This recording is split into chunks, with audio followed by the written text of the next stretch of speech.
warahmatullahi wabarakatuh. Perkenalkan, kami dari kelompok 5101 yang beranggotakan saya Rahma Zulfa Aulia, Saya Kanza Naila Naswan India, Saya Revika Nurulyanti. dan saya Widuri. dan kedua teman kami yaitu yang pertama Mikdam sebagai kameramen dan yang kedua yaitu Faik. Dia berhalangan hadir karena ada suatu kepentingan.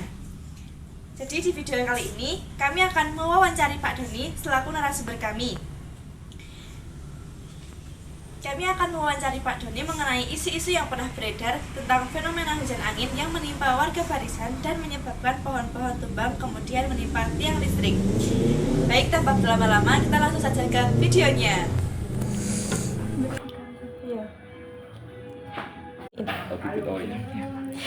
Baik, sekarang kita sudah bersama Pak Doni selaku narasumber kami.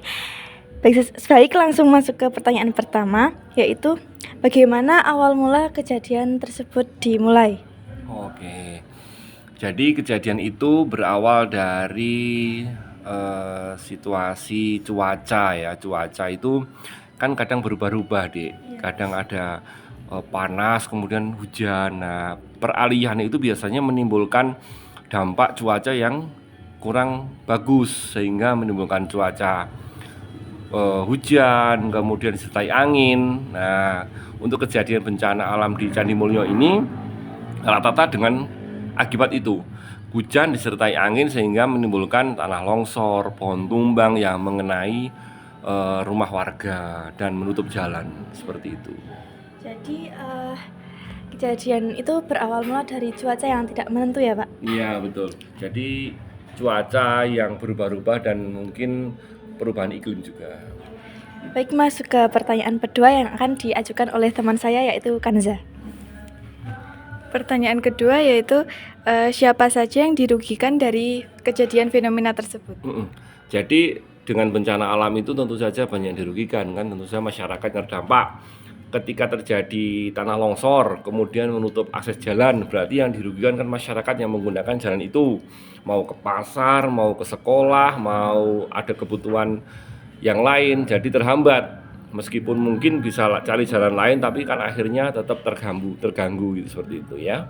Kemudian yang kedua, ketika itu berdampak langsung mengenai bangunan rumah warga, otomatis terjadi kerusakan dan akhirnya si penghuni rumah harus mengungsi terlebih dahulu sebelum diperbaiki. Gitu. Baik, bisa dimengerti. Sekarang lanjut ke pertanyaan ketiga yang akan diajukan oleh teman saya yaitu Vika. Vika, oke Merdeka.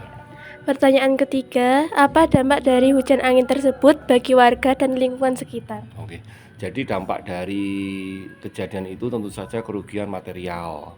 Kerugian material itu berupa kerusakan bangunan, kerusakan jalan, kerusakan fasilitas umum, kemudian selain material juga imaterial atau korban yang di luar material seperti perasaan akhirnya kurang menyenangkan, bersedih kan gitu. Sehingga kita selaku petugas dari kepolisian ya, selain membantu untuk membersihkan jalan, memperbaiki rumah yang rusak, juga membantu kita seperti trauma healing. Trauma healing itu membantu memulihkan psikologis mereka sehingga kejiwaan mereka, psikologis mereka bisa kembali pulih seperti semula. Mungkin ada lagi pertanyaan? Oke, pertanyaan yang keempat, apa pengaruh sosial bagi masyarakat sekitar dari fenomena tersebut? Pengaruh sosialnya tentu saja ada, Mbak, dan itu cukup merugikan ya, karena pengaruh sosialnya otomatis masyarakat itu jadi terdampak dengan kejadian bencana itu. Nah, tapi ada sisi positifnya, akhirnya masyarakat juga akhirnya bergotong royong bersama-sama, karena nggak mungkin masyarakat akan atau yang punya rumah membersihkan sendiri. Dengan adanya kejadian bencana alam, akhirnya masyarakat bergotong royong untuk membersihkan puing-puing atau bekas longsor itu. Kemudian sisi lain juga kita lebih mendekatkan diri kepada Tuhan, bahwa Allah itu juga punya kuasa segalanya kan gitu. Jadi kita berarti bersabar dalam menghadapi bencana seperti itu ya. Oke.